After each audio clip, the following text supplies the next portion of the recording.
Hello, everyone. Welcome to a special Monday edition of Offensively Offensive. Sean D here, Tom Turner, Nate Schuster, David Braga. As always, we've got a lot to talk about today, gents.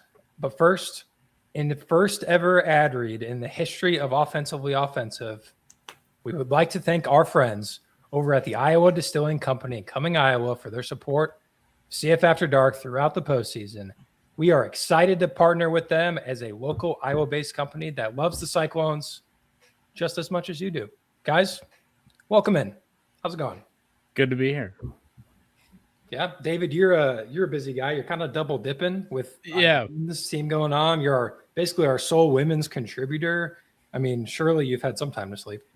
Yeah, a little bit anyway. It's been a fun last couple days. Yeah. So yeah.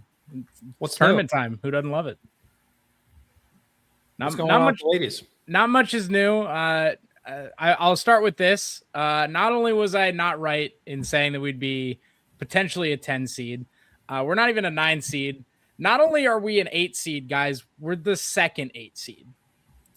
Which tells me two things. One, the national I guess brand, quote unquote, of players like Addie Brown and Audie Crooks and Jada Williams and Iowa State is still it's still there. It might not be as prevalent as it was, but it's still there. And it also tells me that, damn it, if we wouldn't have blown 2 fourth quarters at the end of the year or lost the tournament game to Arizona State, we might be a 7 seed and we'd avoid UConn in the second round. So some ups and downs to being an 8 seed for sure. It's definitely better than I thought we would be in the seeding, but also you get UConn in the second round if you're able to pull out the win over Syracuse. So, and how lucky are we for that? Yeah. What would you think? What would you say that line would be? Probably UConn close to 20, 25, somewhere between there. I think UConn's going to be a 20-point favorite over basically everybody until they get to probably the Elite Eight or maybe the Final Four even. They're really good. You don't need me to tell you that, but they're really good. I know very little, and I do know that they are elite.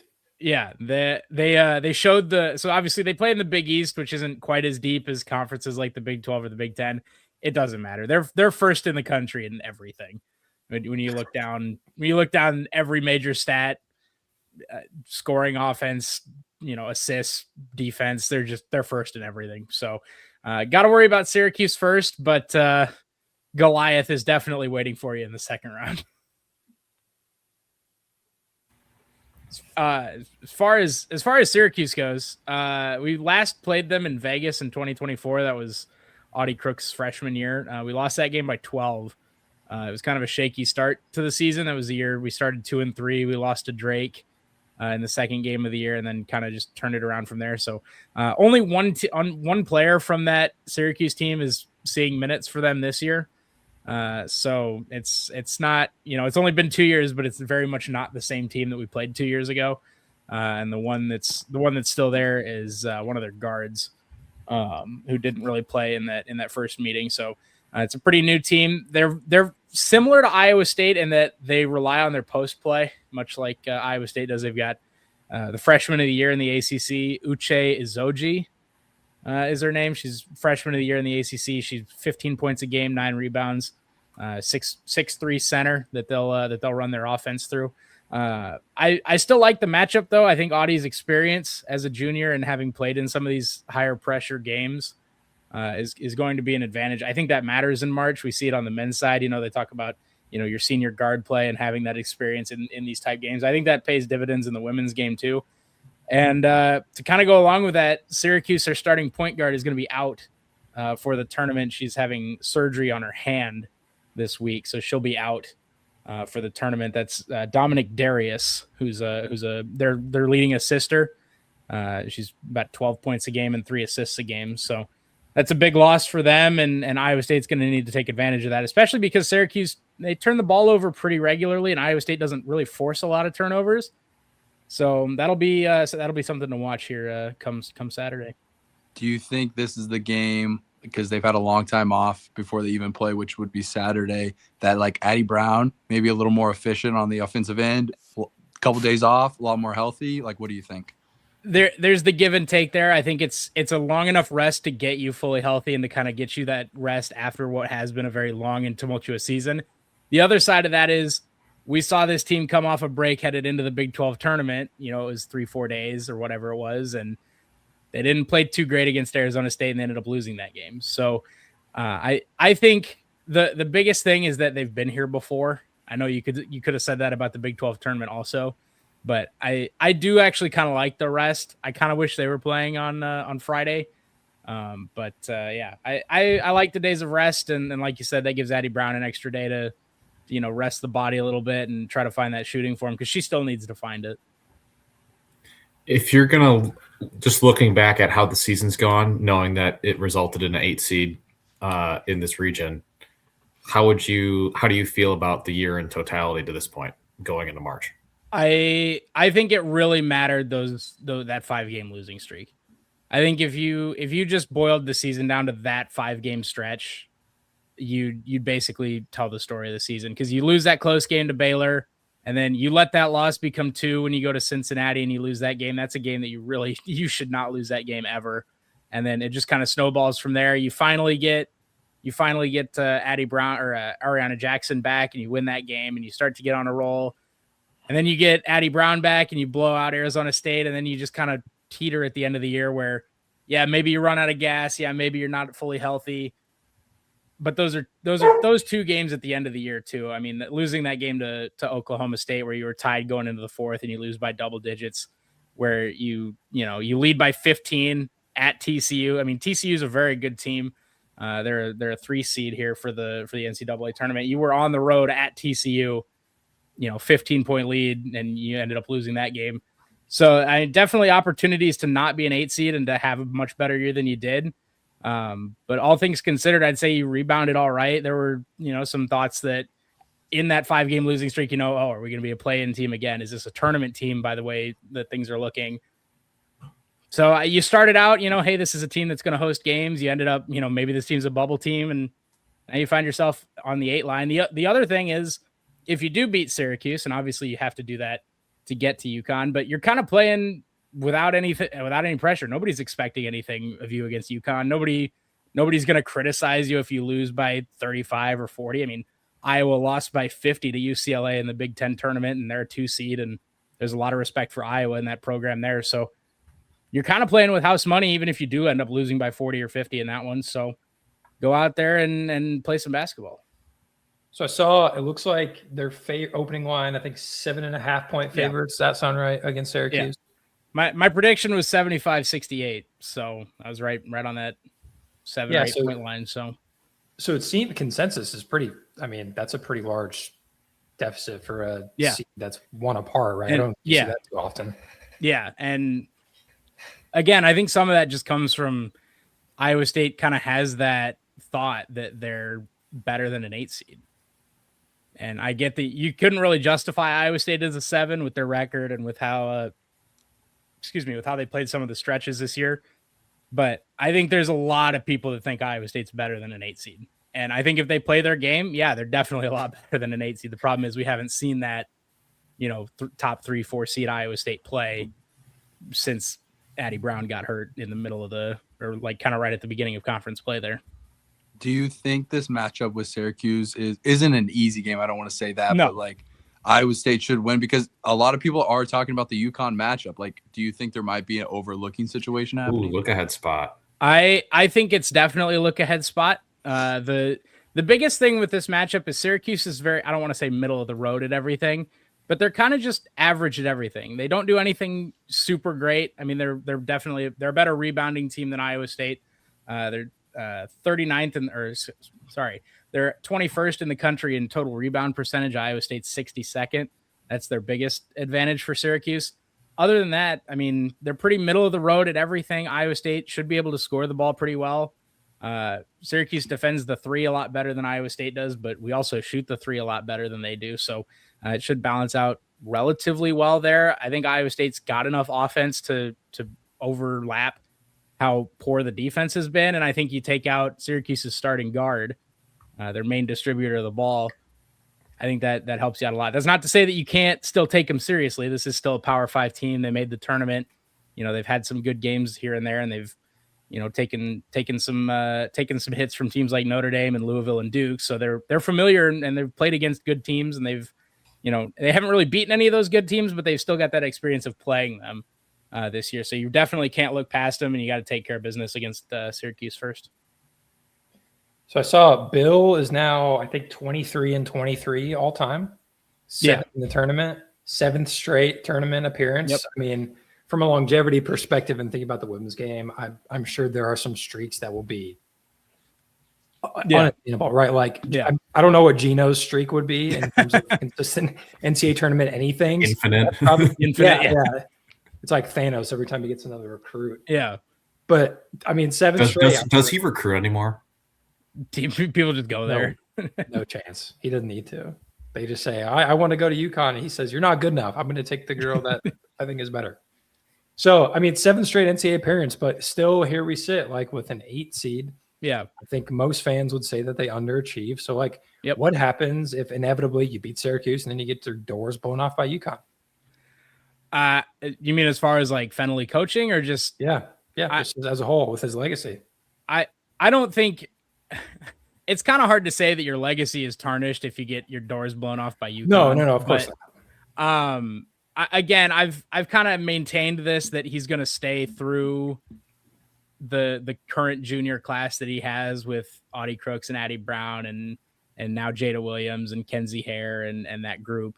I've kind of maintained that, and I still think that's probably the case. So I don't know that that'll 100% happen, but that would be my guess. Steve Kemp. Parents pay a dowry for their daughters to go to UConn. Yeah. Shout out Steve. Cyclone legend Steve Kemp. We're happy to have you in here. I mean, okay, so you think? Well, I mean, what's the key of the game against Syracuse then? On Saturday, I believe. Stay close in the rebounding margin. Do not give up the offensive boards that you've given up at times this year. Would be number one. And like I said, without their starting point guard, this is already a team that turns the ball over more than they assist. If you can jump a passing lane once or twice, get somebody out in transition, whether that's Reese Beatty or Jada Williams or Kenzie Hare, some of these guards that are quicker and can guard the perimeter. I'd say that's your best shot. Now we haven't seen that, so I'm not 100% sold that we'll see that today, or I guess Saturday. But that would be my suggestion, or my sort of key is if you can get anything in transition, if you can force a turnover or two more than you have all year, because that's the biggest thing with Iowa State when you have players like Addie Brown and Audie Crooks and 3-point shooters like Kenzie Hare and Sydney Harris. Like if you get those extra possessions, that matters a lot when you can turn those into points. And Iowa State really doesn't get turnovers or they don't get points in transition. They really don't get a whole lot of steals, which I think is kind of the biggest thing. Most of them are dead ball turnovers when they get them. And so I think, the turnover margin is going to be important. And I think, you stay close in rebounding against Syracuse, who they've got some height. Syracuse still has some height. They've got, 6'4" coming off the bench. She probably will end up starting here now with their, one of their guards out, unless they pull one of their other guards off the bench. So they've got some height, so you got to compete with that. So I think you got to be able to, create some opportunities in transition and get some turnovers. Do they have someone that can guard Audie? Just their freshman that's 6'3". They've got one gal that's 6'5", but doesn't play a whole lot. She plays, 5-6 minutes a game. So I wouldn't expect too much unless they just throw her in there as, somebody to pick up fouls maybe, or somebody, just to give somebody a break for, a minute or two at the end of the quarter. But I wouldn't expect anybody other than this freshman Uche Izoji to primarily guard Audie. And like I said, again, I think that'll be, both teams are going to try to take advantage of the post. I mean, Syracuse knows that Audie's not good defensively, so they'll try to take advantage of that. And Iowa State knows how good Audie is on offense, and playing against a freshman, I think they'll try to exploit that as well. Especially with Audie had one field goal attempt in the first half against Arizona State, like the last game. I don't care if your center is player of the year or ACC freshman of the year. Like, I feel like they're just the game plan would be, and we have to establish. And we've seen that in the tournament. I know, she had a lot of stuff, against Michigan and against Princeton in the tournament last year. And, you look back 2 years ago, that freshman year, she was playing against Kiki Arioffen and Cameron Brink, and she was like 2 for 15 in her first 15 shots, but they still tried to force her the ball. And she did what she could against those two players. So I don't see why they would change that unless they see something against Syracuse that I don't, which is entirely possible. She fouled out Brink in that game too. Yeah. Brink probably had 10 fouls because she never went straight up once. It was this. No, it was, time. Yeah. That game was ridiculous. Yeah. I've done my exercising of demons on that game on this show before, so I won't bother anybody with that, but very much so. What do you think of the bracket as a whole? I actually, this is going to be a really fun bracket. I think there are a couple spots where you could see some upsets. I know we don't see certainly as many of those in the women's game, but I would say the upsets start in the play-in games. I know it's kind of hard to call a play-in game an upset, but Richmond and Nebraska, that's a fun one. That'll be a good one to watch. I think Richmond can certainly give Nebraska a run for their money in that one, and I think you've got a couple other spots where you can see some double-digit seeds winning. So, okay. But I have to ask, all right, so we got this comment. Did you guys see the Nike shoes that we wore for Selection Sunday? Did you see those? Were those the like fan-made ones that were the Air Forces? Yeah. Yeah. Did you see those? I did see that. So there's a fan, I guess, that went to every men's game or every women's game, maybe both. Yeah. I'm assuming it's both because there's probably plenty of people that could have worn the other. Yeah. Poor guy. I don't remember what his name is. It doesn't matter. He got the ability to design a shoe, and it's a white Air Force One as your template. Like you can do it for yourself. They're only like $130. You can create your own shoe. Yeah, it's like a $20 upcharge. Yeah, no, it's a great deal. Actually, it's a ton of fun. So the poor guy was just trying his hardest, decided the white Air Forces with the gray swoosh and then the red back piece that said ISU, and everything else was basically left the exact same. His name is Josh. Okay, well, thank you, Josh, for the attempt. Did he also makes wine? Josh Wine? Does anybody know? All right. Josh Weinstein? Yeah, he was from like Eau Claire, Wisconsin. Yeah. Oh, you're talking about Josh the Wine. Oh, nice one, Nate. It's Monday. I'm with Tom. I thought that was really good timing, and it flopped. It's fine. I thought you were making an entourage joke. Honestly, no. that was way too deep. Way too deep. Yeah, the shoes were tough. Yeah, I don't know where that popped up. The shoes are tough. Josh from Wisconsin. Thank you to whoever was calling him out. Yeah. We're not all winners in March. But I appreciate the effort. Well, March is a loser factory. Like, there's only one winner. We got 67 losers, man. Yeah, on both sports. Like, we're gonna like this is not good point. Like, this is not a romantic month. This is a month of depression. Yeah. Oh, funny. David, what are your final thoughts on just the season as a whole, the bracket, the matchup? What do you got for us? I'll tell you what, you can exercise a lot of demons if you go out there and you give UConn a game. You got to get by Syracuse first, but you can make a lot of people forget about a lot of games if you go give UConn your best shot. So I'm looking forward to it. Again, you got to get past Syracuse. I'm not trying to discredit Syracuse because I'm sure they're going to be coming out with their hair on fire too. I mean, you're down a point guard. You kind of like similar to Iowa State against UConn if they were to get there, kind of just playing basketball at that point. I mean, you're a 7.5 point dog in an 8-9 women's basketball game in what should be a home game. This game will be in Storrs, Connecticut, by the way. So this should be a pretty heavy Syracuse group in Storrs, Connecticut for this one. So anything can happen in March. You gotta play your game, gotta win games, and go give it your best shot. I did want to mention though, Sean, you asked about some of the other games. I do have a couple games to watch. I mentioned Richmond and Nebraska, South Dakota State and Washington. That'll be a good one. South Dakota State and a team to watch. Also, I was really annoyed that this was a first round game because I really wanted to have both these teams doing well. You guys know how big of a fan of Hannah Hidalgo at Notre Dame that I am. But they got Fairfield in the first round. This is a Fairfield team. They're a 30-win team. They won 30 games last year. They're a team to watch in March. Also a sneaky one, Rhode Island over Bama. Rhode Island over Bama. Wait, can we pause for a second? Fairfield, like in suites. Yeah, we'll go with that. Okay, just check. No, the Fairfield Stags. Fairfield Stags Also doesn't That's feel a quite team to right watch. for women's basketball. Yeah, I feel like a red No. hawk. I feel like a red hawk. It does. They are red and black, so Red Hawk would work. It's right there. What It- conference is Fairfield? Right there. What conference is Fairfield in? They are in the MAC, not the MAAC, not the MAC, like mid. Got it, okay. Mid-America. Oh, the MAC. Okay. Yeah, the MAC. 28-4 this year. They went 19-1 in the MAC, and they're a sneaky team. Sneaky team. They beat Villanova in the opening game of the year. They were close against North Carolina. They also went to Iowa, lost that game by 14. It's an Iowa team that ended up being a 2 seed. So I'd keep an eye out on Fairfield. I think I can help with the Pan situation. Oh yeah. Yeah, David- trying to teach like a non-English speaker like the MAC, and the MAC. like, March. Yeah. David, I have one question for you, Yeah. one last one. So, like this junior class as freshmen hung with Stanford. You could even say they had the game against Stanford. Yeah. How would you rate that Stanford team with this UConn team? Like, I would think this UConn team is better, Oh yeah, this UConn team's better. but Yeah. just without a doubt. Yeah, this UConn team would probably be a Yes, next- double-digit favorite against that Stanford team. It'd be 12-15 maybe. Jeez.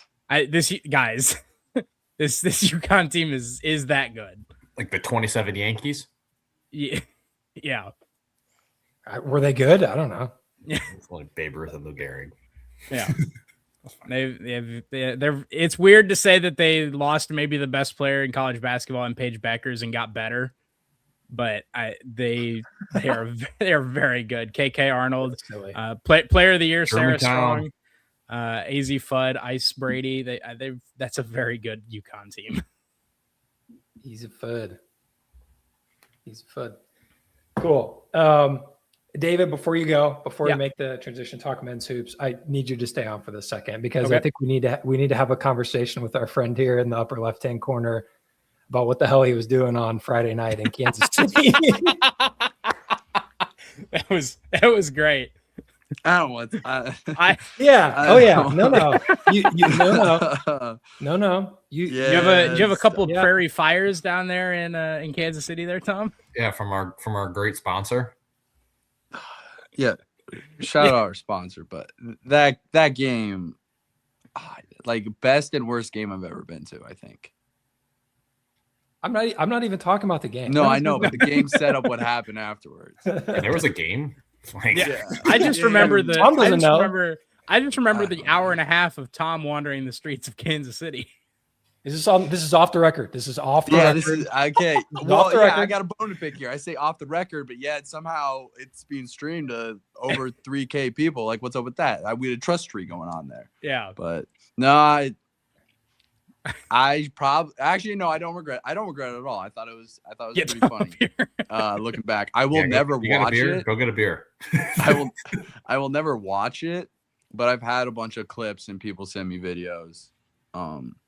Had some family members watch it. They've all been impressed and no bad vibes so far. As That's the good. sweatshirt says, I was gonna positive say vibes only. I'm glad they're matching the sweatshirt with that because I came in as I saw you drop your phone and you were having the police officer story and I had to make sure you didn't get arrested. That one. So that I one was came the in and had to only make sure time you were I- all right. That part was the only time I looked back and was like, what was going on there? But then I remember I was like, no, we were being G's. It was good vibes, but yeah, that was kind of crazy. That's what a Jaden Bradley buzzbeater does to a guy, you know? Yeah.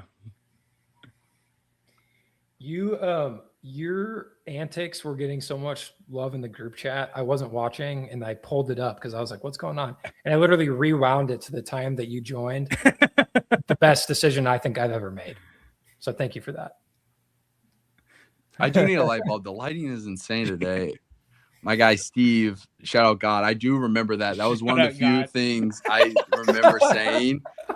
Shout out God. Well, I mean, you got to shout him out, you know, during Lent. I'm probably talked about how it was Friday and I couldn't have meat, probably struggling to eat, and then just having a bunch of alcohol that day. But yeah, that's what the game does. Yeah, I was sitting with my brother at the game, surrounded by a ton of Iowa State fans. And then the rest of the night happened. I made it home safe. May have been trying to walk into traffic a couple times. I think that is on the record, but What is now? yeah. Tom, you're the only person that got to witness the buzzer beater for twice in one night when you went back and rewatched it. I did. Wait, what? For the first time. You got to watch it for the first time twice. Yeah. Yeah. Yeah. Boy, I can't wait to watch this one. Oh God! Oh God, geez. dang it! No. That was My phone didn't completely die, but when I got It was on mostly dead. StreamYard, it was at 78%, and it got to like maybe 20. I remember you were talking that it was around 20, and then we told you to leave so that you could go charge your phone, and you were like, "Nah, I'm going to the bar." I did get it charged by a bartender. Okay. Really nice guy. Let me charge it up to 15%, and then he's Shout like, out. can't do it anymore, which was fair. But Where Oh, were that's you? good. Where did you?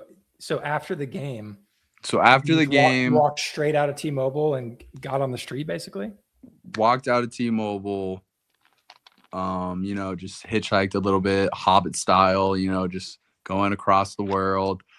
Went to this new bar, Beckett's. I don't even know what that means, to be Just honest. Hobbit, Is you it know, when man. you They're walk- traveling all the way. Okay, whatever. Lord of the Rings. Anyways, con? yeah, I Lord of the do Rings get- type vibes. The Hobbit, Okay. I get it, but Yeah. Yeah. Okay. keep going. But anyways, Beckett's, this new bar open. I had a couple buddies there that were in town, so I went there. Never been there before, so that adventure was new, especially feeling a lot of sad emotions. Found my way there, and then leaving there to go back to P&L with my other buddies. That's when I hopped on the pod, and then getting back there. So I was kind of everywhere at once. Met a lot of Iowa State fans on both of those walks. So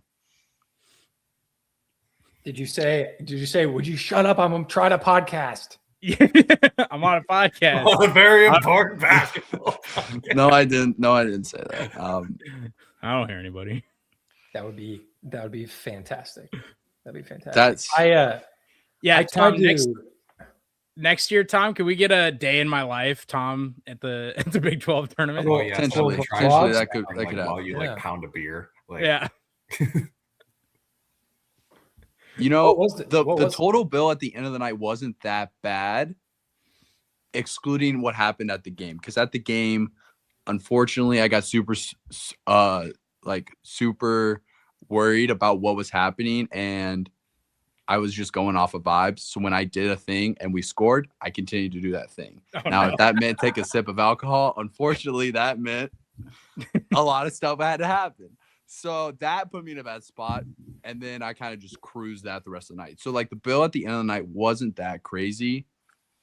And plus I live like kind of walking distance to P&L. So like didn't have to pay for an Uber. Though that walk back made it. That's all that matters. Made it. I didn't know this, that I woke up the next night and then I go back just to see how long the pod was. And then I just see that C-Dub was on it. And I'm like, oh. And I was on that too? Really? Wow. Sure, I followed that up quite nicely. I still think- professionally. I still think my favorite part, Tom, not to linger on it, but when Jake joined and he was given this full synopsis from the locker room about how everyone felt, and in the middle of how he's talking about everything, you just go, "Am I the only one that can't hear him?" That was the best part of my night. Jake's in the middle of giving this super thoughtful, like, yeah, the locker room vibes are good. Like, I've never seen it this positive after a loss. Like, everyone's totally fine with how Am I the only one that can't hear him? Oh man. No, that's So this does bring back the idea that we had from a couple years ago about drunk Iowa State history. We got a glimpse into what would happen, and it would just be Tom telling the story of Iowa State, Arizona for his. Yeah. It Yeah, would be a probably. banger. Yeah. It'd be a banger. So, David, I was laughing because you guys were trying to host. I was watching, and then you opened it up for the super chat, Yeah. right? Yep. And all I wanted to do was call in and just say, can we just stop and talk about Tom for a second? Like, game aside, I joined for maybe 3 minutes just to be like, guys, that was generational. What just happened? Well, first Like, you joined for 2 seconds, and then They did me They did me so dirty. That was so bad. Do you know why? Do you know why he did that? Because in the StreamYard chat, they're trying to remember the name of Phil Forte, and Levi's like, yeah, Keen Page, and like the other guy, and I was the in Oklahoma StreamYard State waiting guy room. that The other Oklahoma State missed guy, the two and free I, throws. And yeah, and I chatted in the StreamYard chat. I was like Phil Forte because I knew they can see it, yeah. and so I join. And the guy goes, Sean, what was that guy's name? And I was like, Phil Forte. And he goes, thanks. And then click, boots me right back out.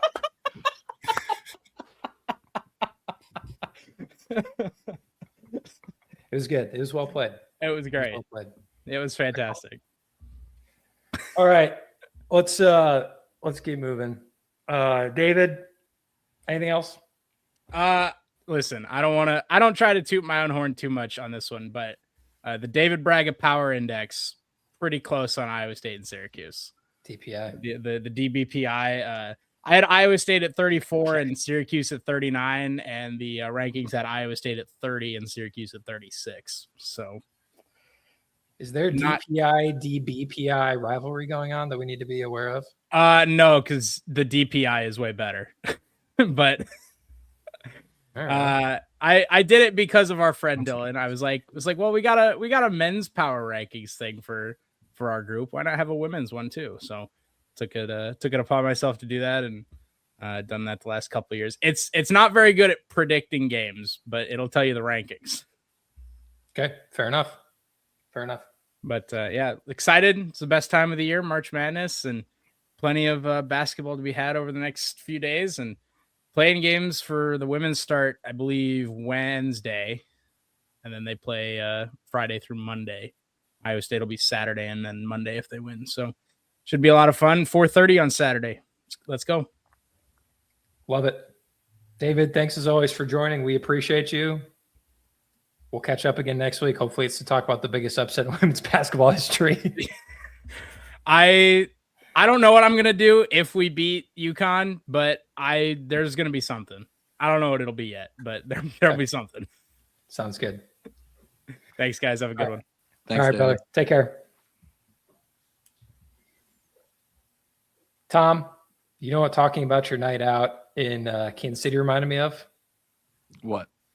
Our friends at the Iowa Distilling Company in Cumming, Iowa, which, by the way, shout out Cumming. Shout out. This March, they have a 14th anniversary celebration on Thursday, 19th. What better way to watch March Madness than the Iowa Distilling Company? Do they have TVs? Not sure, but I sure hope so because I'm shouting them out. That is Thursday, March 19th, their 14th anniversary celebration. There's birthday party vibes, great cocktails, and a toast to 14 years of Iowa craft. We're going to iron out the ad reads, fellas, but two down. Pretty good. Great way to drown your sorrows. Yeah, no doubt. Tom, you were absolutely ridiculous on Friday. I'm just going to say it again. No, yeah, I know. A That's lot awesome. of texts the morning of and during the night.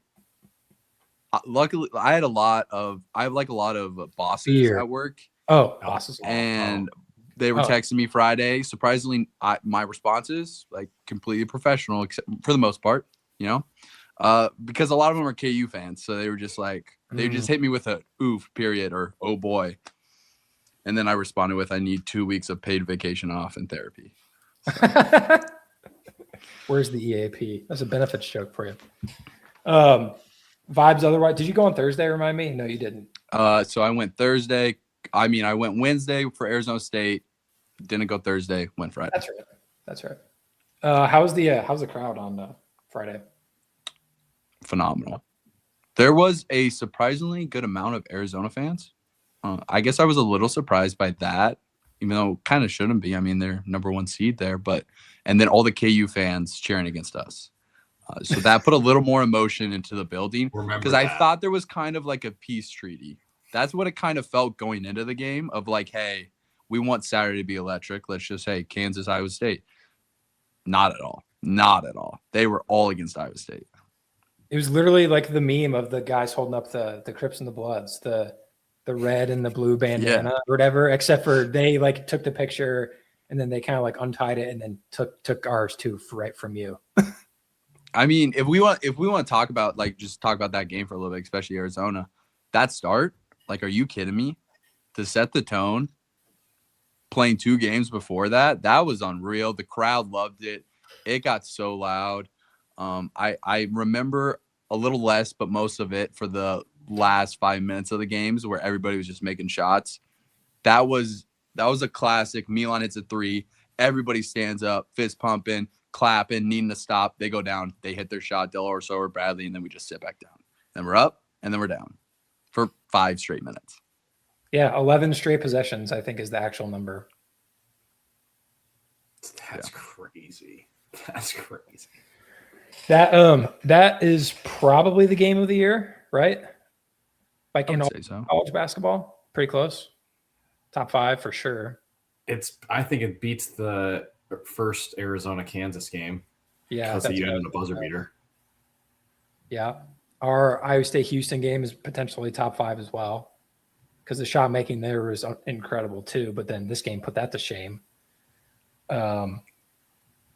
I can't think of anything in the ACC. Big Ten, nothing that comes to mind. The North Carolina buzzer beater against Duke a little bit, but not crazy. Oh yeah, that was good. Yep, UNC Duke, Michigan State, Illinois was fun. That one that went into overtime. Wisconsin beating Michigan on their place was good, but again, like the ending, no buzzer beater, was like a 2-possession game. So and Greg Gard was involved. Yeah. After that matters. Yeah. So I think we go to the wayside of our usual, just like set them up, knock them down, like talk about this game and that game. I think this is a vibe show until we get to Tennessee State in the other 2 teams. So for the Big 12 perspective, I think I was super encouraged. Like, best loss in Iowa State history, best loss probably. There's an argument to be made. Nate? Love that spin zone. Rare time you win and it locks into you on a 2 seed, or you right? 2 seed, right? Like that was, because like when the first region that went was Duke's region, right? And Michigan State was the 3 in that one, and I was like, the committee might have got it right. Like, that's nice. Yeah, he'll take it. Yeah, in the moment I was like, God, that sucks, and then I was like, is it that bad? Because you go, there's nothing else we could have done. Like, how many games end like that where you just go, yeah, you know what? That they did exactly what they needed to do to win. We played an A+ game. They played an A+ game, and that's it. Right? How often does that happen in sports? Very rare. I mean, the last game I can think of like this in football, like in college football, would be like that Joe Burrow Tua game in Alabama a few years back.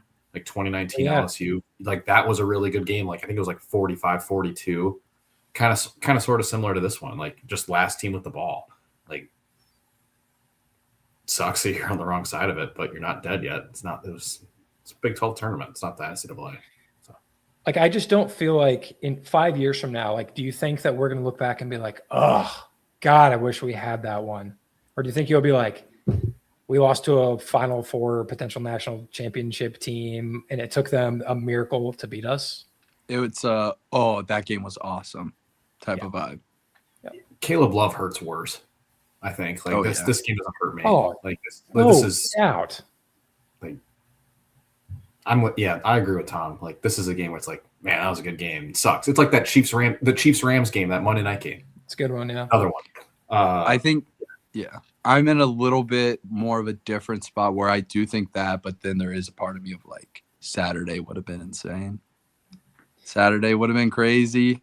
It was there. And it being there, losing on that type of shot where the defense is spectacular and like everything just out of my body, and I was just sitting there like, oh, sick. Now I'm just supposed to leave.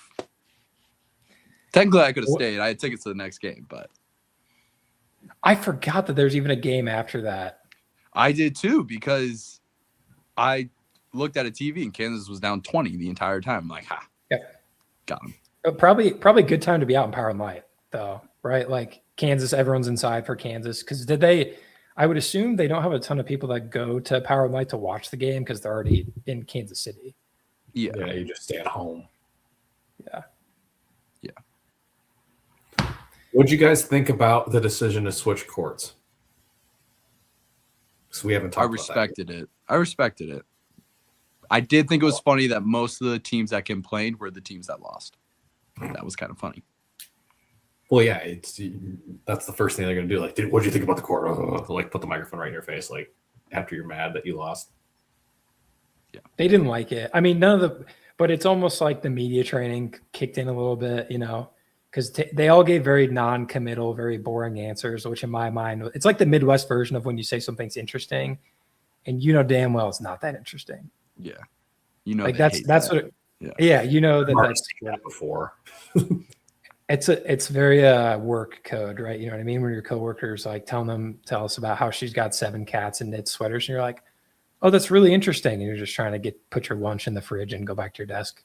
Like that's kind of what it reminds me of. I think I got a lot more hate too because it was still gray.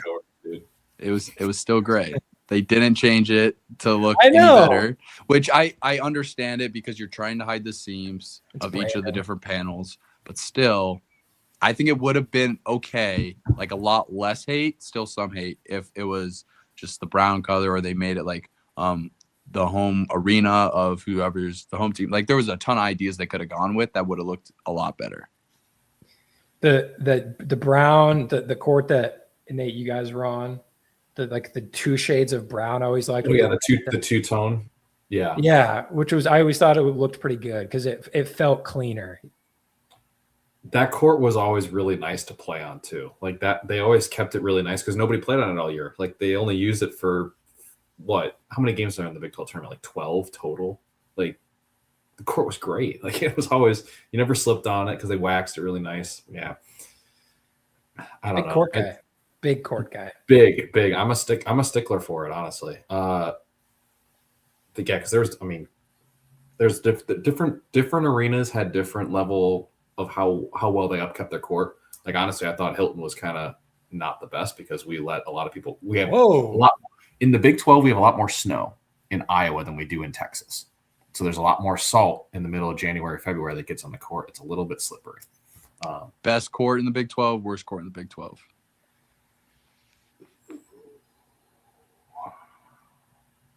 Worst court's always going to be K-State. I knew it. I knew that was coming. Yeah, I was just walking right into that one. I've got a guess. Court? Wait. Don't say it. Tom, I've got my guess in my head for what I think he's going to say. I do too. Just think about it. Okay, go ahead. All right. You say it first. Texas Tech. Kansas. Yep. Oh, Texas Tech. That's the best. I think Tech was the better one just because I don't know why. I think it's because it's underground. Not slippery. You would think it would be. It's kind of strange. I mean, it's just paint. For TCU's court. Yeah. Oh, yeah. Sorry. TCU with their 3D printed digital court, but it's just wood. It's fine. It's just white paint. Yeah. I've said this over and over since I live in DFW. I've been a bunch. It's fine in person. It just comes across so poorly on TV. Like the contrast is really bad. Like in arena, you're like, yeah, I don't love that, but it's not bad. Like Oregon's court, ugh, like all the trees and stuff they got going on, that's bad. That would probably be weird. It'd be tough to be in like the corners in that court because the colors change so much. Like you wouldn't really know where to put your feet. Like that's really where it matters is like the tighter, like where it's going to be more compact and your feet matter. Right. But Big 12 tournament overall. So obviously, I think as we've done this entire year, we've been doing this long enough that I think that we could all say what everyone else is thinking. So I can speak for Nate, who can speak for Tom, who can speak for me. I think that it was super encouraging the way that we played, right? Like I don't have any other takeaways other than it showed that we could compete, which is all you're looking for, right? Like the Arizona loss at first really scares you. And that's why I was so down on us. Like, I don't want to go back and listen to that pod that we had after that because I was we were all way down. Yeah, there were, especially after like a down stretch too, because I think we had just lost to BYU too. Like, not fun. And yeah, to turn around and lose by 2 on that shot, like that's such a hard shot. Right-handed shooter fading away in the right off corner. Like it's not even, he wasn't even really in the corner. He had a better chance of banking that in, I thought. Tip your cap. I did notice. So I did watch that shot a couple times the past couple days. I noticed TJ looked at one of his assistants. I couldn't tell who it was, and had this ready to go. And then he turned to the official, goes like this, and then just goes hands up, hands up. Really? Yeah. So he was thinking about calling a timeout, didn't. And I'm kind of okay with that because I think with Arizona's lineups, they're going to get a good shot with one of their guys. That wasn't a good shot. It was an insane make, though. But Torrey had him in the right position. Like Nate, you just said, go to his Good right, defense. high contest. Yeah. But I did think that was interesting. I do think it was a right call not to call timeout. So. Do you know what this game, if we're another football analogy, this is like Iowa State, Oklahoma, the Purdy Hurts game. I was actually at that one in person, funny enough, but that's what that one felt like too, where you leave and you're like, not bad. I love the decision to go for 2. Didn't get it. Yeah. So we'll do it again. This is anything on crazy. tech- This is crazy. Steve Yeah, Kemp that says is the wild. same spot as Shayok shot against K-State and then Montes in 2015 against Texas. Something about that side of the court, man. That's wild. Gross when it happens to you. And then Arizona turns around, which that was kind of a sneaky bad game for a while against Houston. They ran away with it, and then Houston Dogs came out, kind of made it a game, and then Arizona kind of pulled away there at the end. But all in all, I think the right team ended up winning the tournament. They ended up winning the conference. I was a little bit surprised. Did we see the seed list? Did they end up as the 2 or the 3-1 seed? Arizona, Yeah. I would say the 2. I haven't seen it, but with Michigan losing and them winning, I think they'd be the 2, right? Maybe Nate can find it real quick. Looks 3. like yes. The They're the 3. Michigan. Michigan's the 2, but it doesn't really matter because it's all regional this year. Like Yeah. it really does work out nice that Duke can be in the East, Michigan's in the Midwest, and Arizona takes the West, and they're just fighting for the South. I mean, sure. I think it's more of a respect thing. If you want to be picky about it, that's what I would say if I was an Arizona fan. Which you're right, it doesn't really impact anything. But Yeah, like if I'm Arizona, I'd rather play Purdue as my 2 seed than Iowa State again. I'd rather play yeah, that's just me. I think you get a better. Yeah, I guess we don't need it. We can wait for the bracket, but yeah, I think they got. no. I mean, we're there. I mean, Purdue jumping to a 2. I think they said it was a result of their winning against Michigan, which that's fine. I like that because I'm of the opinion these conference tournament games should only help and not hurt. Like, Yes, Michigan, they should. Michigan doesn't move down. Purdue can only move up because that's one of the best wins that anyone has all year. They're still quad ones. Like if Michigan doesn't win in Vegas at the Players Era, but then they just absolutely throttle the Big Ten tournament like they did in Vegas to everybody else, I think it should mean pretty much the same thing. And probably should be more in March because it's, what have you done for me lately? You would think that, but the committee has shown this. Yeah, to me, last year it was a lot worse than this year. I thought this year feels clean-ish. Like, I mean, there's a little bit, but I'm not really ticked by anything. Maybe Miami, Ohio might be the only one I'm kind of disappointed by. And I think, by the way, I think they should be higher. It just to be clear, I think Arizona is the second 1 seed. I got someone in the comments and I was able to check real fast. It looks like they're the 2. Oh, perfect. Second 1 seed. Yeah. I don't know. I just, if you're going through the bracket reveal, let's just start there. Going through the bracket reveal and seeing Michigan State first, I think, Tom, this is what you're saying before you hopped on. Like, it felt like that felt correct. Yeah. Like I to thought kick off the domino committee effect. did a great job, which is crazy to say because sometimes they are just not great at their job. But bubble wise, nailed it, I thought. And then top 3 seeds for the most part. Like if you want to get into the weeds with like Nebraska and Vanderbilt, sure. Like, but they also play each other. St. John's is a 5. Like, Patino even said he thought his team was a 5 seed. Like maybe a 4, but like a 5 is fair. And I sneaky like their matchup against Duke, so it is what it is. But yeah, I thought the committee did a good job. Yeah, there's really nothing I'm complaining about. Considering, I mean, maybe Virginia's a little high as a 3. Maybe. Second best team in the ACC all year. I don't know. That doesn't bother me. Yeah, it's just how much do you value the ACC strength is my thing. Like, I don't know if I value it all that much compared to the Big Ten and the Big 12 this year. As you can hear my dog squeaking in the background. He likes the ACC talk. Yeah, he's squeaking his basketball toy, so he's ready for March. But I thought they aced the Big Ten. Like the real thing all year was like, where are we going to put Michigan State, Illinois, Nebraska, and Purdue? And I think somehow they aced it. Like out of all years, the committee that has fumbled the last. I mean, we talk about the last time UConn won in 23, and we put all the best 1, 2, 3, 4, 5, 6, 7, 8 seeds all in the same pool in the East. And now we get this year, so it's a really nice refresher. Did you guys think there's any chance as they're doing the reveal, because Purdue, the St. Louis region or the St. Louis pod in the West was announced before us? Did you think there's any chance that was us? Yes, because I also didn't realize there was two seeds that played in St. Louis, so I wasn't too informed with it.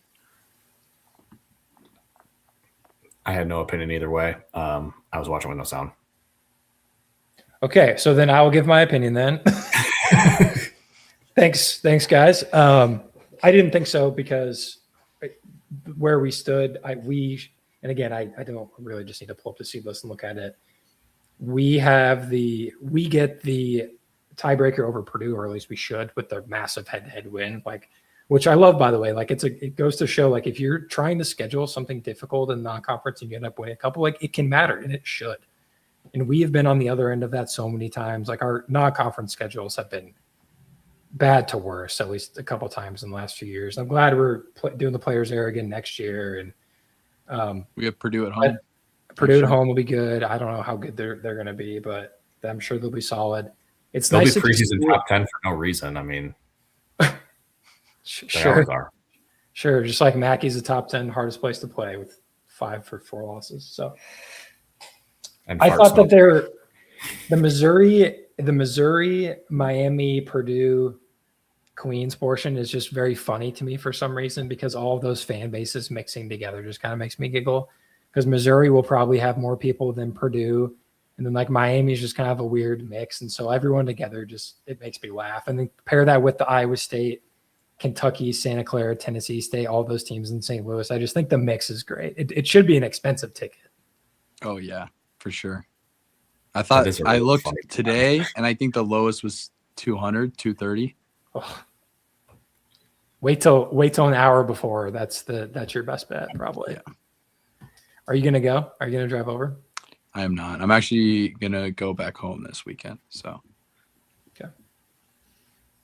What do you guys think of the draw? Let's just get to it. Tennessee State as the 15 and the winner of Kentucky, Santa Clara at the 7-10. I think, just based on how Kentucky's been received by both the media and their fan base this year, I think it's a great draw. I like, even beyond that, I like that our 3 and our 6 are Tennessee and Virginia. I think those are, if you could ask me a month ago, if you could pick the 8 teams in your quadrant, that's not a bad draw. That's my thoughts. I think it's Sweet 16 should be a floor. I would agree. If you look at all these teams, whether it's Virginia as the 3, Tennessee as the 6, Kentucky as the 7, even Santa Clara as the 10, you're like, I would take all these guys in these seeds compared to the other ones. Like Missouri, I know Missouri's not great, and we have the matchups, but like in St. Louis, you just don't want to have that scenario come about. You didn't want to play Iowa just for obvious reasons. And so I thought, like, with this, it kind of worked out really well. You're going to find sneaky problems. You're going to find something that troubles you with whoever team, because guess what? These 68 teams are all pretty good. They're in the tournament for a reason. So I didn't have any too big complaints for sure. I wanted Michigan State as my 3, but I'm happy with Virginia as my 3. Yeah, interesting to know, because Kentucky and Santa Clara stylistically are very different. Like, could give us problems for different reasons. Right? Kentucky is athletic and long and lanky. I think they're one of the tallest teams in the country. Yeah, 18th in terms of length per Ken Palm's stat. Santa Clara likes to dish it around. They've got a high assist percentage. They like to shoot threes. Like, that style would give us more trouble, I think, than what Kentucky would have to offer. But obviously, you're dealing with a $20 million roster out of Lexington. So pick your poison.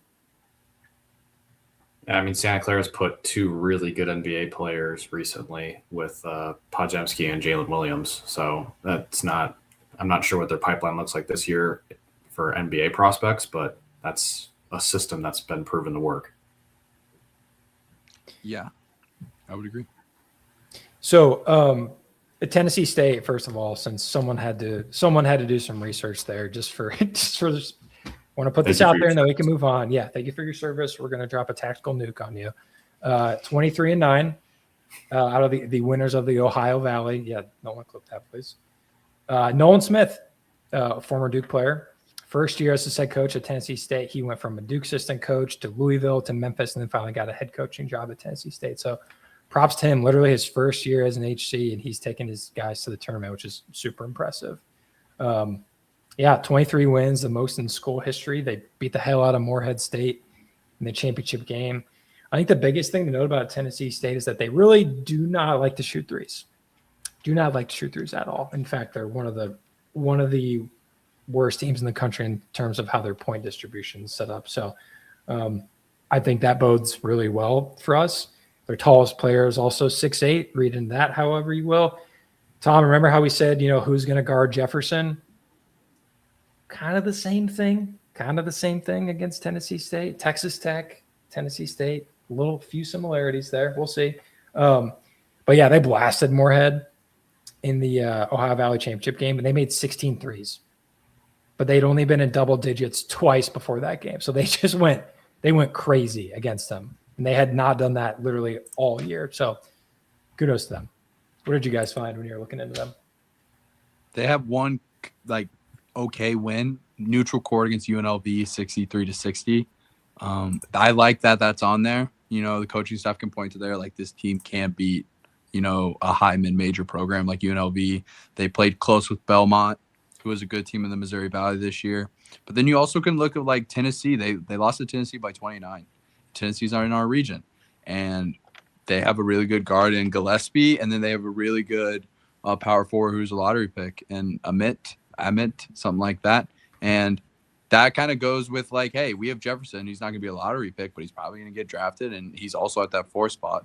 And he can score, he can rebound, and they obviously had trouble with that, losing by 29. And so I'm not too worried about it. Like you said, they don't shoot a lot of threes. They don't really love to. And that's when I'm just wrapping my hands around each other, like, okay, bring it on. You want to go inside against us? Like, our guards are going to, like, be in a better defensive spot and not having to worry about closing out so hard and so consistently. Like, I love this matchup. If this game is close with 10 minutes to go in the first half, we have bigger problems. I mean, to your point, like, Tennessee beat them by nearly 30, lost by 13 to Western Kentucky, and then new K-State coach Alexander beats them by 8. Tennessee was they were pretty highly thought of at the Players era when they this fall, and I would think that the spread being 24, it's risen from 23 to 24. I would hope we cover. This should look like how we looked in the early part of the season when we went on our 16-0 run to start the year. That's what I anticipate. That's what we should expect to. And we were 24.5 point favorites as of right now. Yep. I think the problem is that when you play a school like this that wants to get up and down, that has a tendency to really drag out some of the point disparity, especially as the game gets late. It's like it might be a 15-point game for most of the game or whatever. It might be 10 or whatever, even 20. But just the more possessions doesn't usually bode well if you're trying to speed things up. Getting up and down against us of all teams too, like that doesn't bode well with our. I mean, we basically have 2 free safeties playing point guard, like with Torrey and Lipsy, like they're ball hawks. Yeah, I actually thought, and I hate to do this, but yeah, if you're looking at the mid-major recipe against us, I would just look at the Iowa game. Like that's your recipe right there. If you're going to do that, you got to make a couple threes early and just grind the game to a halt. That would be what I would do if I was playing against us and I felt like we were the lesser talented team. I mean, what, do you agree, disagree?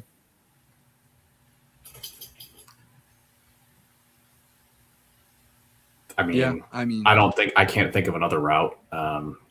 As a lesser talented team, yeah, less possessions. It's the whole football, like punt, slow the game down, run the clock out. Yeah. So try to make our guards shoot as many threes as possible. Try to act like you're leaving them open on accident, but really you're leaving them open on purpose. Which good segue, because I think we have to talk about Torrey just a little bit.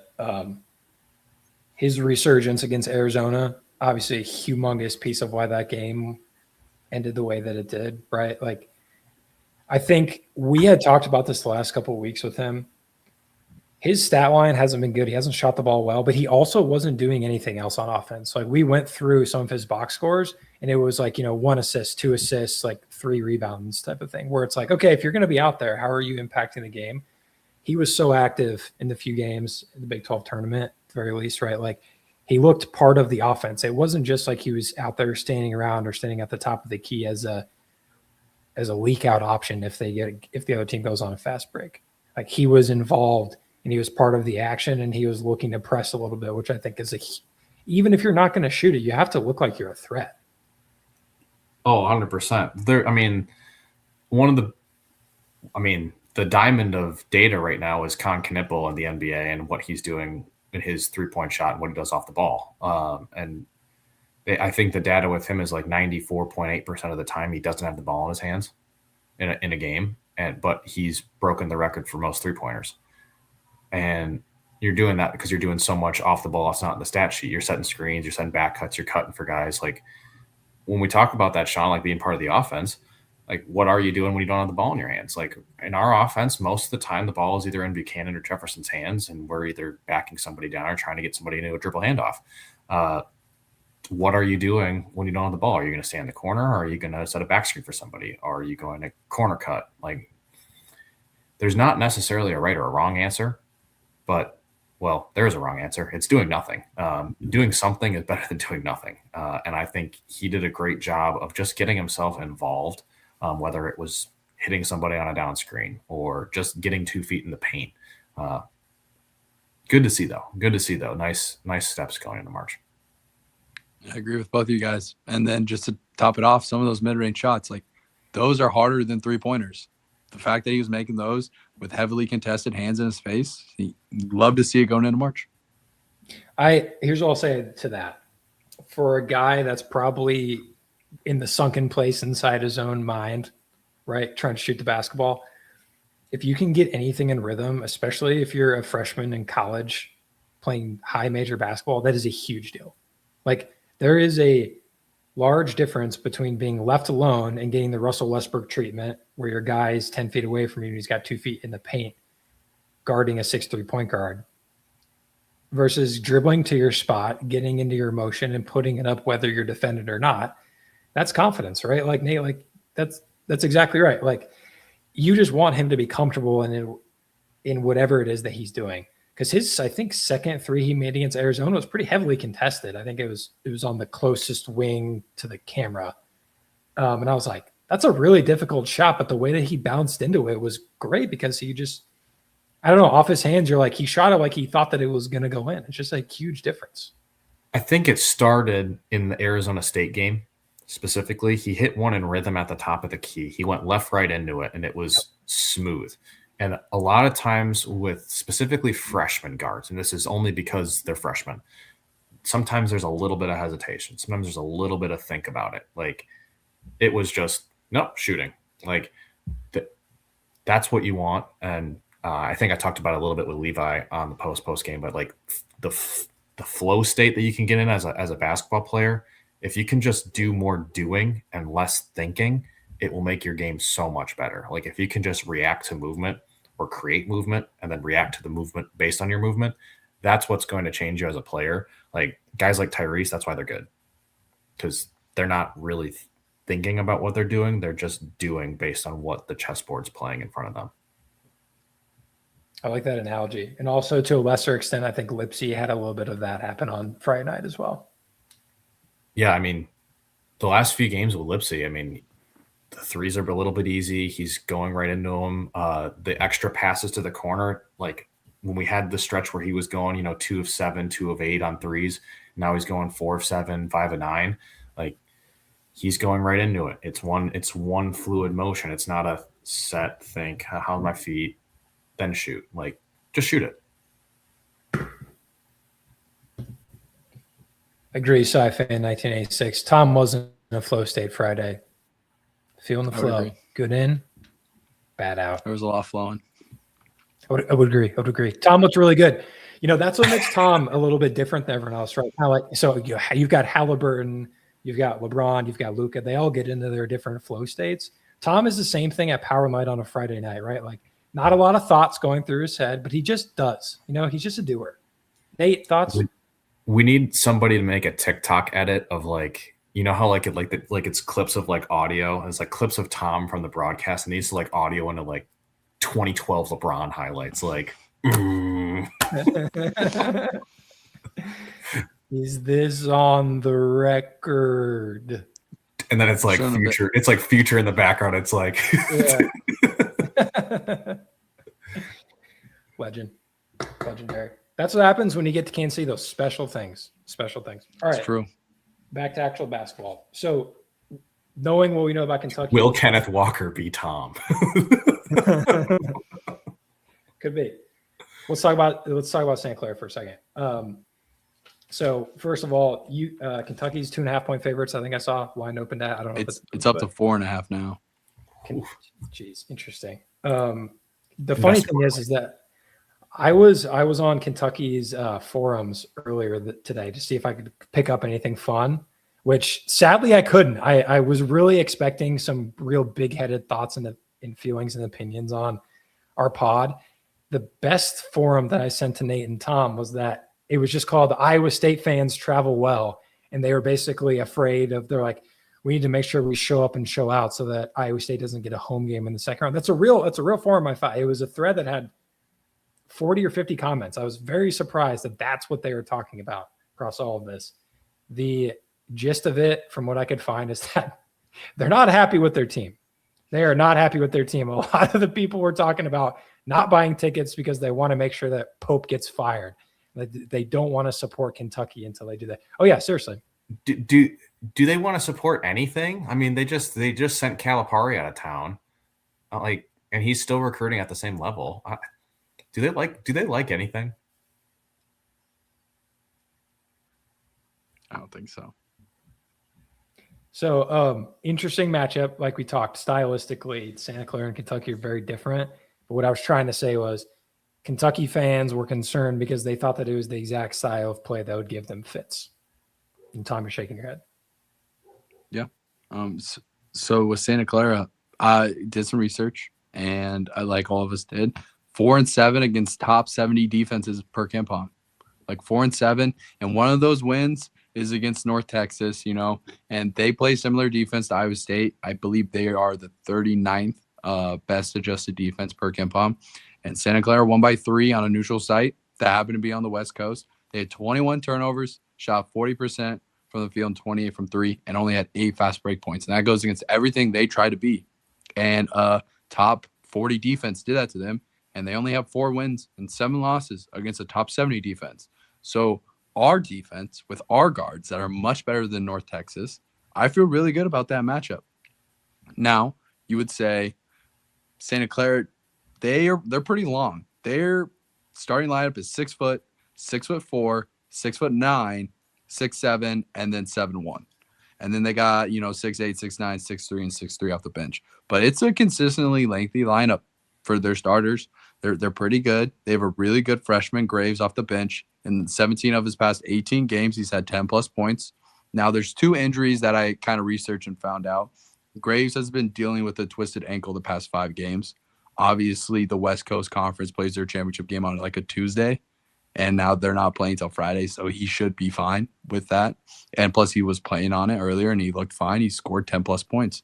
And then their starting guard, I think it's Emisar. I don't know if I'm pronouncing that correctly. Suffered a lower back injury during that championship game, and I haven't seen anything that he's going to be out. So I would assume he's probably going to play. Those are 2 minor injuries. You know, with that entire break, they're getting a week plus compared to us with just a week. So I think they'll be ready to go. But yeah, you guys will have more stuff on it too. I just found it pretty interesting. 4-7 against top 70 defenses per KenPom. So it shows you, and one of their wins was a tough one against North Texas. It just shows you when they play a good defense, like it doesn't come so easy for them. They're interesting to me because if you look through their schedule, they won 2 out of 3 against St. Mary's, but for the most part, and part of this is just playing in the WCC. Like it's really hard to project how they're going to do when you play against us, when you play in a conference like that. I'm not saying that they're not bad, because analytically they are right where they should be, and I would be nervous to play against them. But they don't have the quality wins that you'd expect. They lost to St. Louis by 1. They lost to New Mexico. They lost to Arizona State. They dropped a really bad one against Loyola. They got killed by Gonzaga. They got killed by Gonzaga once, lost to Gonzaga again by 8, and then lost to Gonzaga again by 11. So the big dog in the WAC, I mean, kind of had their way with them whenever they wanted. They split, so to speak, with St. Mary's, and then from there they beat everyone else that they were supposed to. So I don't know, like in this, like from a bracket perspective, I am leaning Kentucky because I think Kentucky's size will be much more of a problem against Santa Clara. But then I'm arguing with myself a little bit here, because if they can move the ball and shoot threes at volume, they're going to have a shot. I like Kentucky just because of where Mark Pope came from. Like, he was with BYU when they were in the Mountain West, and they play that was a West Coast style, and that's what Santa Clara is going to play. They're going to play fast. There's not going to be a lot of back to the basket. It's going to be more of a pro style. I'm with you, Sean. I don't like their resume. Losing at St. Louis too, and the tournament is in St. Louis. We'll see. I like Kentucky. I think I'd rather play Kentucky, to be honest. But that's just me. I'm really undecided with who I'd rather play. Both teams do struggle against top defenses. For Kentucky, they're 4-7, just like Santa Clara, but they're 4-7 against top 31 defenses per KenPom. You know, Santa Clara was 4-7 against top 70 defenses. They weren't playing that much of a higher competition. But for Kentucky, again, struggles, which again, this is a 7-10 seed. So like you're kind of expecting them to not have great records against good offensive or defensive teams. But yeah, 4-7 against top 31 defenses per KenPom. It's an interesting one, because I don't remember feeling this way about Drake Washington State from a couple years ago. I think either way, I was just thinking, like, neither team really moved me in looking at this. I feel a little bit more nervous this time around for some reason. Do you guys agree? I think it's because of the expectations. We don't have UConn on our side. I think with UConn, you're like, we're Sweet 16, Elite 8, but guess what? We're going to get destroyed by UConn. Now it's like, we have a path. You like it. The team is playing well. And the team was playing well in 2024. But I think you're just a little nervous because you don't want to get tripped up. You want to make it to the second weekend so badly. I think it was because it was in Omaha. I think that also helped. Like, there was a big. I went to those games. That was fun. But St. Louis, a little bit further. I mean, it's also like a big brand in Kentucky. Like, no offense to Drake, but Drake doesn't have the fan base that Kentucky does. Like, just call spade a spade. And neither does Santa Clara. I'd say I'm like a little bit more nervous than I was then, but just because of the brand names. Yeah, when you say Kentucky out loud, you're kind of like, ooh, I don't really want any part of them. But if you blindly put their resume and If you stuck slap a their- Mark Pope BYU roster like label on it, I'm not worried about him. If that makes sense. I don't think historically we've played well against Mark Pope, though. That's kind of the problem. But this team doesn't shoot threes like his BYU teams did. That's what I'm like. There's too many wild cards with Kentucky, which you think you would say with Santa Clara, but you kind of know what you're going to get from Santa Clara, and you've seen the really good competition they played against, and all those teams have been good at defense, and they've struggled. Kentucky, again, 4-7 against top 31 defenses per KenPom, but like they have the potential. They beat St. John's earlier in their year.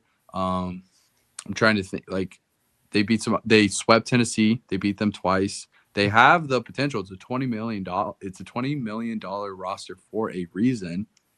And they have what I thought was going to be the best shooting guard in the nation, Otega Oweh, and he's averaging 18 a game. He's playing pretty well, but there's just something about their team. It's like they don't flow, which is crazy because they played, like 35 plus games.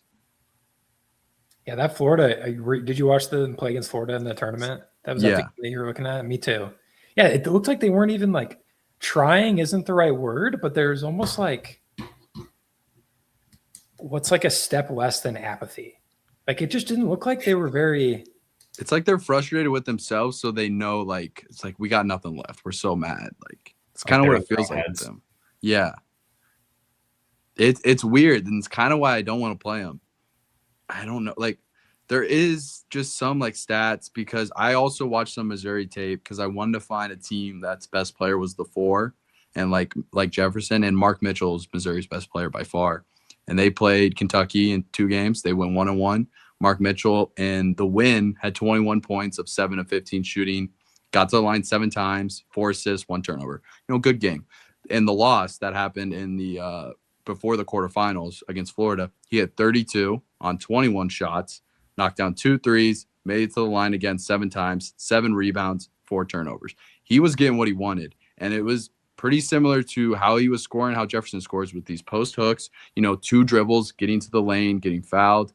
It was kind of interesting that with Kentucky's size, they were kind of struggling a little bit. Now, again, their 2 starting forwards are freshmen, which one of them is a freshman. I can't think about Yelovic, number 4 for them. He might not be a freshman. I know the other guy is. And then Debate, which is their wild card. I think he's their wild card by far because he's 6'7", backup power forward, which Jefferson, if you're going up against 6'7", like good luck. But again, like when Diabate scores 10 plus points, they're 6-4, and 2 of those losses are against Florida, 1 seed. But still, like I think he's a little bit of their wild card, which goes to my factor of like there's just too much going on with this Kentucky team. Yeah, Moreno is the 7-foot freshman, and then Yelovich is the sophomore. Yeah. I don't know. Any way you slice it, you're going to have to beat someone decent to get to where you want to go. So it's like, I think I'm just going to be nervous no matter what. Like there's nothing we could play against a team of traffic cones. And I'd be like, but what if a car drives out onto the court and half our team gets hurt and then we're done and we can't play? Like, you know what I mean? Like, I don't think it matters what goes on out there. I'm going to be a wreck regardless. I would agree. We're gonna be in the same boat. All right, what's your strategy for Friday? Either of you, both of you. Is it a home base game? I think so. I'm off at I 12:30, might. so. Yeah. It's early enough that I don't think there's any other big games going on too, which is nice. You can focus in on the Cyclones. Sunday is going to be the real one. Time slot. I think that would be a prime time one. I think we'll be on CBS again, which I think we're on CBS for Friday, if I remember right. I thought so. But we'll be prime time, especially if it's Kentucky, I would say. So, Yeah. If it's Kentucky, we're on CBS for sure. yeah. And by prime time, it's like first game or you're playing during the first game during that break, when they have the early games and the late games. That's kind of where I think we would be. Like a 2:30 tip. Yeah. So I think either 12 or 2:33, where the early games are kind of ending and you get right into our game. Yeah, it's kind of think Just my opinion. I will be, I think, out Friday is the play since it's 15 versus 2. You're hopefully not having to watch that one too intently. And then if you do lose, then I would just go straight home and cry myself to sleep. Or I just pull Or a just Tom keep and stay at the drinking. bar. Just Yeah, double down. yeah. Yeah. Just take off all my gear and just very quietly sit by myself. The opposite, the anti-Tom, as they say. Sunday is going to be a lock it in game. Like, don't want even Sunday is put gonna the- be. You got the war room on lockdown. Do not disturb everything. Probably. Well, I mean, besides texting you guys, but maybe we'll release the tapes at some point of the group chat and the texts and everything that goes on and on during these games. Honestly, what we should do is just take them all and put them into a book, bind it up, and then sell it. Just the Yeah. Slack and the texts over the years. See what happens. Greatest Replace everyone's name because you'd have to. Or scramble the names and pair them with words they didn't say so that nobody knows. Just complete I mess. like You know somebody said it. So it was said by someone, you just could never figure out who. Yeah. Overall, I think there's nothing from a draw perspective. It feels fair. Like Virginia as a 3. I mean, would you rather have them? I think my only issue is that they can shoot threes, and if the ball's moving, then that's my concern. Michigan State, right, would be kind of your ideal. Illinois, I want no part of just because of their volatility. So And then happy that we avoided Gonzaga. Illinois. Yeah, I'm same. And so I think I would have been happy with Gonzaga or Virginia, right? When you look at the 3 seeds, or I guess I'm sorry, Michigan State first, then Virginia, then probably Gonzaga, then Illinois.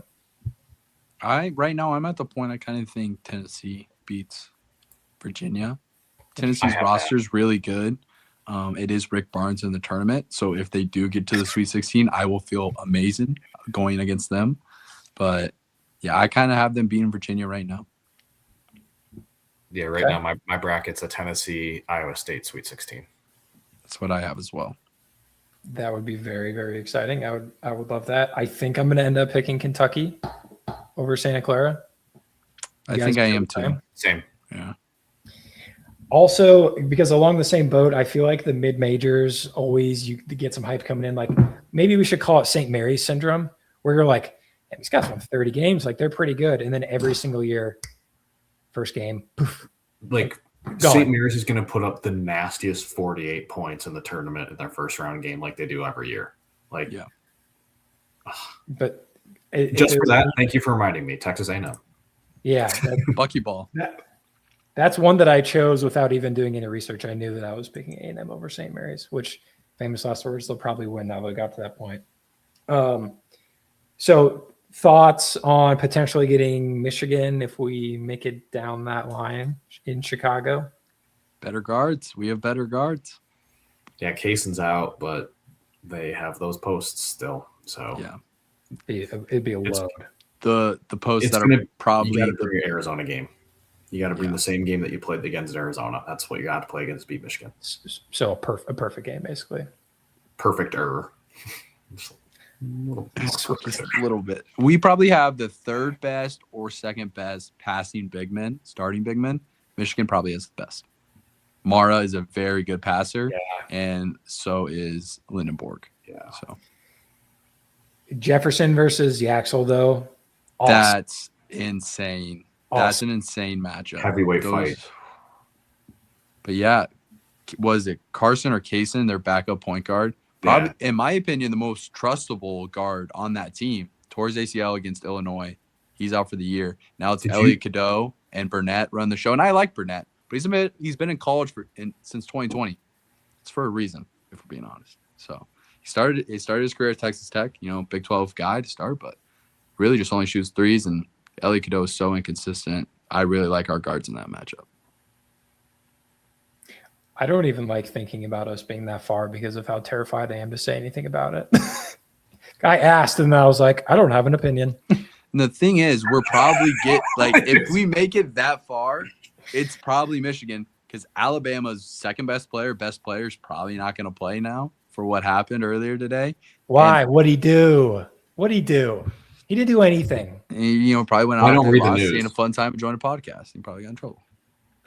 But, Actually, what and he then the did, 5 seed's Tech, and Tech really doesn't have any big men right now going against Michigan. Like, come on, guys. Wait, do you actually not know what happened, Nate? Yeah, I genuinely do not know. I know he got kicked off the team. He did not. I don't think, unless something happened in the last few hours, I don't think he's off the team. Nate Oates, I saw a quote that said, "We are preparing to play without him," which again probably could be coach speak, but If you're he prepared, got arrested. Nate Oates. I think he had a pound of marijuana. Yeah. guys can't live anymore. No, I'm just kidding. Yeah, so I think they labeled it as a felony. Yeah. So yeah, Did they get him with intent to sell too? I think so. That's what I think He's it was. not playing on Thursday. No. Dude, it's Nate Oates of all of the Dude. teams. I mean, I'm That is so insane. serious. Of all of the teams for this to happen, it's Georgia football and Alabama basketball. So I saw the thank you, Porter. Yeah, so I did see that he got kicked off campus, but I think it's only as the investigation goes on. Yes, they did. Not And gonna read that one out. Miami football. Yeah, from a while ago though. Yeah. What else about the tournament? Guys, we have very few of these left. So now's your chance to get anything off your chest. So we started doing this year. Looking back to where we are now, would you pick this outcome, this regular season / Big 12 tournament outcome, 2 seed in St. Louis? Would you sign up for hard to that say to start no. the year? Knowing our schedule, knowing that we had the death stretch in February and at Mackey and the Players era, would you sign up for 6 Big 12 losses and a 2 seed? It's really hard Yes. to say no with how they played. I think I would say yes too. Like how they're playing right now. I know Arizona lost, but again, we talked about it. That was an A+ game. Yeah. I think I would 6 too. I would say I'm surprised that we're going to have 6 conference losses and be a 2 seed. That would be my thought. I would say, clearly we had to roll through non-conference in order to get to that point. And knowing that we didn't quite know who we were going to play in Players era, I would have said we would have picked off a pretty big fish, which in hindsight, it was only one in St. John's, but an interesting thought, right? Because you would never think 6 conference losses to get to a 2 seed. You'd be thinking 3 or 4. I think we talked about six conference losses usually gets you a Big 12 regular season title. It didn't this year, but it almost did. No, we're in for a good tournament. I think the committee did a really good job. I'm really not mad at anything for once, which is nice. I'm really glad we didn't cave to the Auburn ridiculousness. Did you see him grandstand after the selection show? I expect nothing less. It was really bad. He was kind of like half crying, like he was getting a little bit teary. Seriously. To which I say, I get it. Like, it's your son. I'm sure it's a difficult spot to be in. So I will give him the benefit of the doubt for that. But like at the same time, you're not the first person in history that's gone through this. And I get that it means a lot, but like, I don't know. There's something frustrating about having to have these commentators on TV try and be unbiased to teach me something, right? Who's supposedly a normal fan, to say, hey, I would be considering this from the fill out your bracket. I think the committee got it right. Here's what the process looks like. But again, it was just him sticking up for his kid the entire time. And something about that I just didn't love. That whole situation is just so wrong. Like, bailing right before the season, still on Auburn's payroll, not really a real interview process to get anybody else the job but your son. And then to basically use your media career to sneak him in and nearly succeeding at that. Like, man, it says a lot about Bruce Pearl. It's not shocking. I'll just leave it at that. I don't think he has a great reputation. He's been in the limelight a little bit more recently than in years past. Like, do you see, like, him watching his kid is clearly doing a number on him because they showed the clip of him. Maybe it was the SEC tournament where he was just railing on one of the refs, like inappropriately so from the stands, essentially. But I don't know. It just didn't. It wasn't a good look. I don't think anyone thought that Auburn actually deserved to be in. There weren't a lot of pearls of nature or slimy. Yes, they are. That's Damn right. said. Also, this is something interesting. I think we actually might get better commentary in our sports analysis from Vegas bookies in 2026. Yeah, but I don't need everything to come through a casino, though.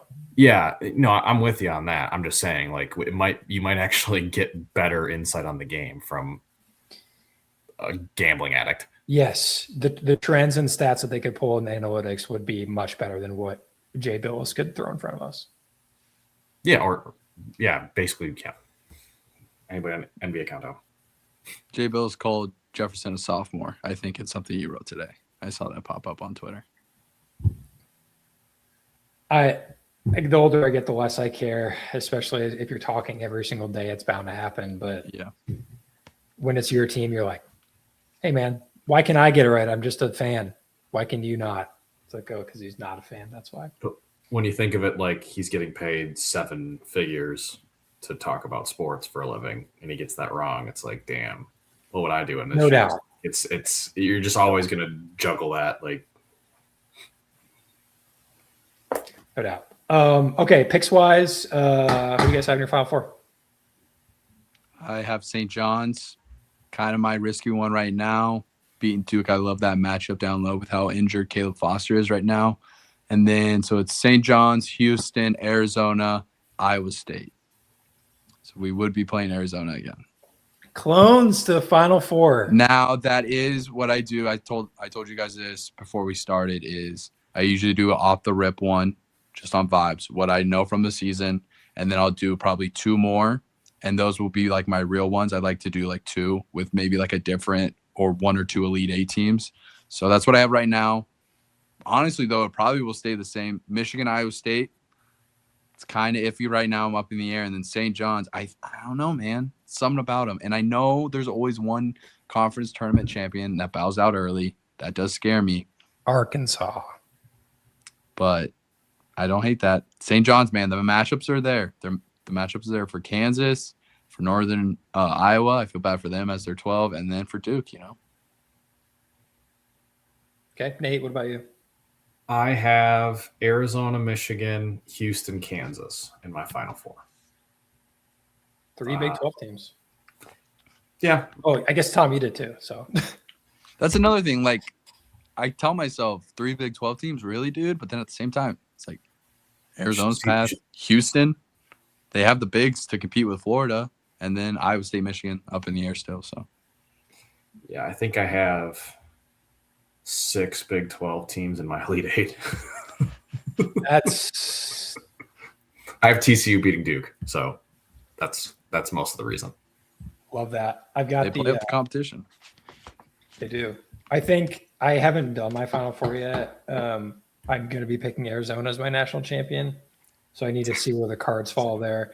Houston is going to be a trendy pick, but Houston's inability to get to the rim and rely on jump shooting just scares the hell out of me. Like, this isn't a normal Houston offensive team with the bigs that we've had in the past. Like, Tom even said so yourself, like Tugler has not been that guy. And Sinak, I think, has been great. You know, he's probably a lottery pick or close to it, but he hasn't had the same level of physicality as the guys that you've seen in the past. So that worries me. And Florida's front line is just ungodly. Like, they're so good. Rewatching that Florida game against Kentucky reminded me of how good they are. But they also just lost the other day. So I don't know. Arizona seems to be the clear-cut favorite in my mind. If I had to bet on anyone, I would choose them. I'm going to pick us to lose in the Sweet 16 because it's going to be a fan hedge regardless of it, whether I mean it or not. I will always pick against us at a certain point. I'll never be the person that picks us in the Final Four. So I'll always be like that. You can't shake your head at me. You can't, don't shake your head at me. I'm doing the same thing. This is off the record, Tom. This is off the record.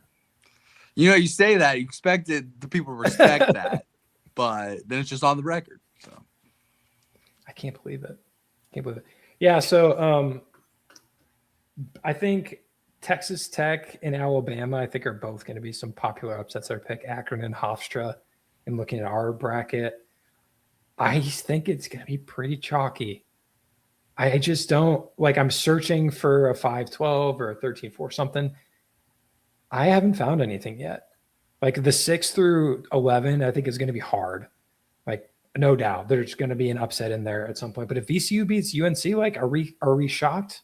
I don't think so. I think the upsets are within the 1 through 5 seeds. Like you look at the East region, Duke, they're the number 1 overall seed, but Caleb Foster is a big deal not being out there. They're missing another bench guy. And then you have UConn, who was basically a 1 seed the entire year as the 2. Michigan State as the 3. Louisville's the 6, and they're in that national championship contender with the top 20 offense, top 20 defense. And then you have St. John's and Kansas in that region too. I'm with you, Sean. I don't see a lot of upsets. I think the upsets are going to be like your 7-10s, your 8-9s. I don't see the one that I might think about is Nebraska and Troy. That's going to be a popular one. Like that's a sneaky one. I don't think it'll happen.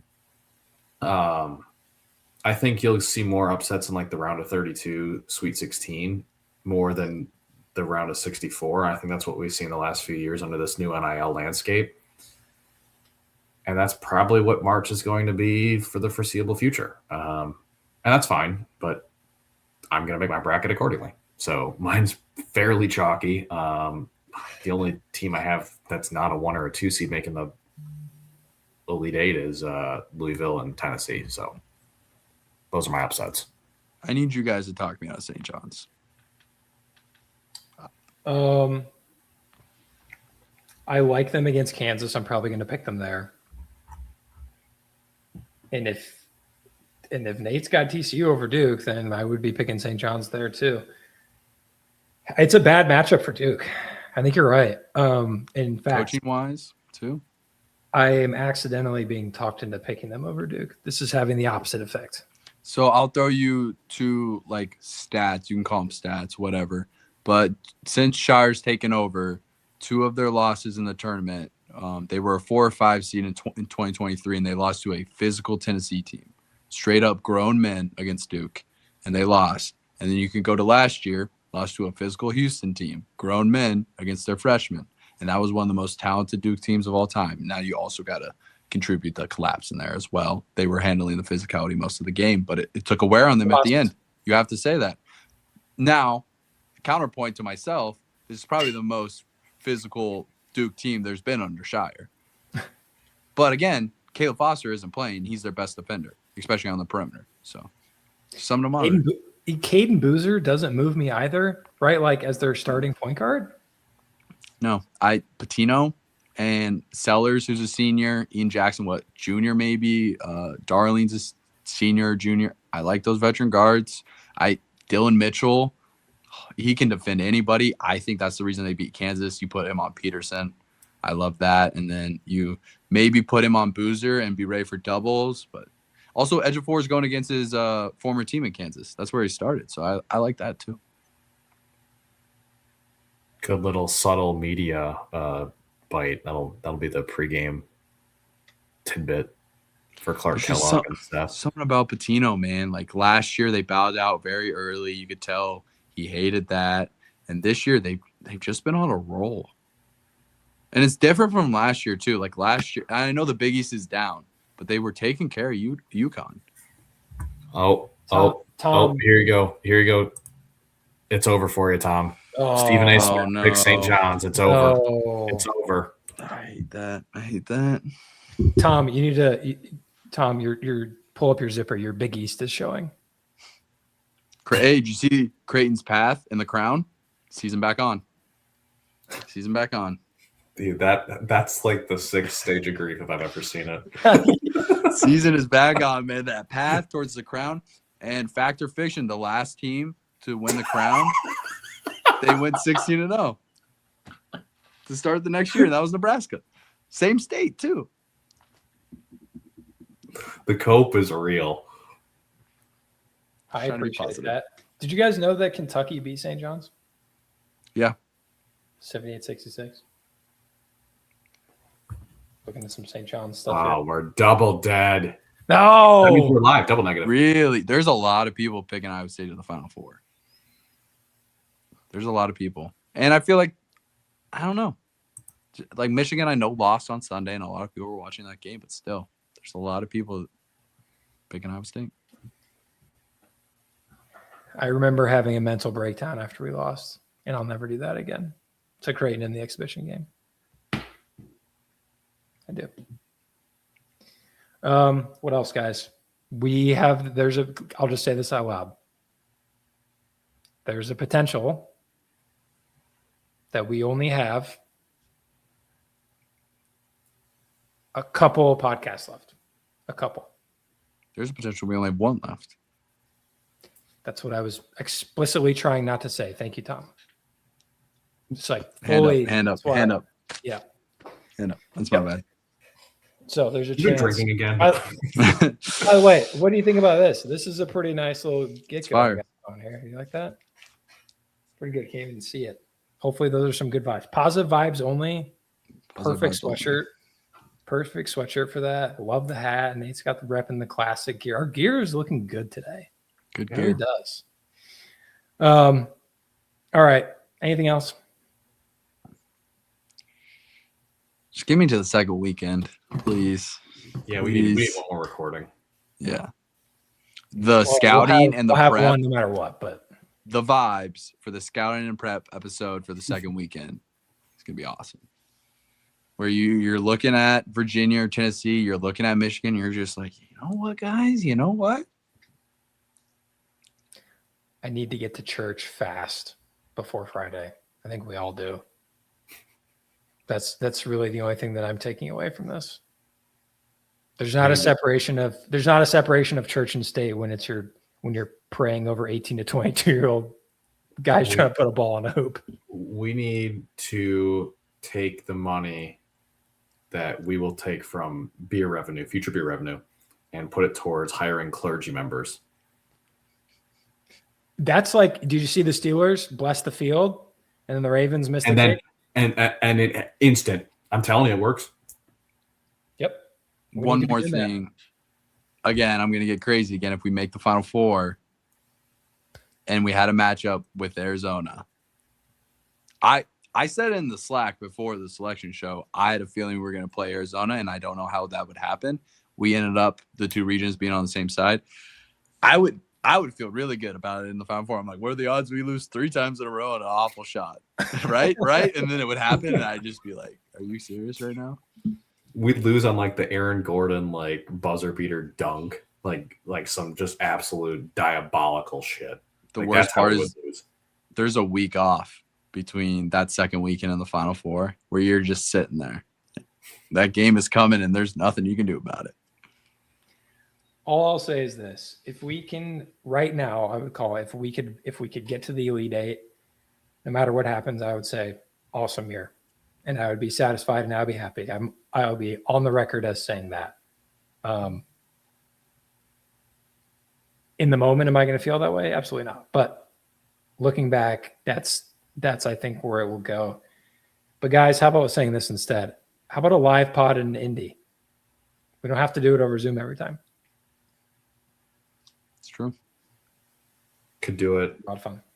at a local watering hole for Tom. Probably could.